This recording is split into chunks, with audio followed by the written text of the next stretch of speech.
धुरंधर 2 movie का वो ending को अधूरा छोड़ना एक स्मार्ट मूव है। बहुत लोग ये सोच रहे होंगे कि उसके बाद वो अपनी फैमिली से मिल लिया होगा वगैरह वगैरह, बट ऐसा नहीं है।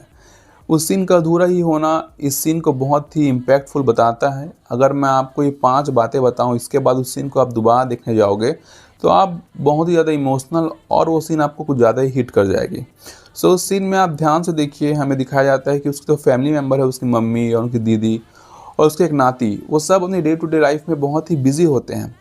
वो अपने काम कर रहे होते हैं, उसका नाती खेल रहा होता है, और ये जब दूर से हमजा देखता है तो उसे रियलाइज़ होता है कि वो जो उनके फैमिली मेम्बर है वो उनकी वापस लौटने की उम्मीद कब से छोड़ दिए हैं। वो अपने लाइफ में मूव ऑन कर चुके हैं।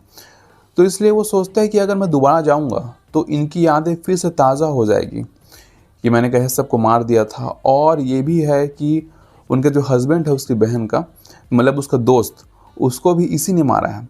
तो ये भी उनको फिर बताना पड़ जाएगा हमज़ा को। तो ये सब उसके दिमाग में चल रहा होता है कि यादें ताज़ा हो जाएगी, अभी तो कितने खुश लग रहे हैं।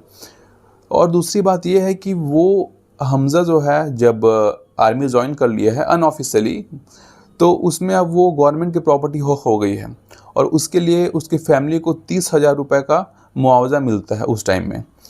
तो ये सब फिर छिन जाएगा। आपको याद होगा स्टार्टिंग सीन में ही कि रणवीर कपूर ही अपने जो फैमिली की फ़ोटो है उसको जला देता है। तो इसका यही शो होता है कि वो अपनी पास्ट लाइफ को भूलकर अब आगे बढ़ चुका है, इसलिए हमें वो सीन दिखाया जाता है।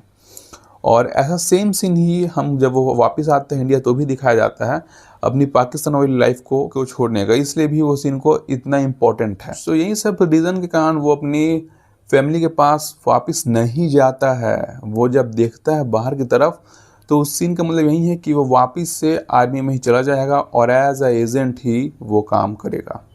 तो ये था उस सीन का मतलब। बताइए आपको कैसा लगा।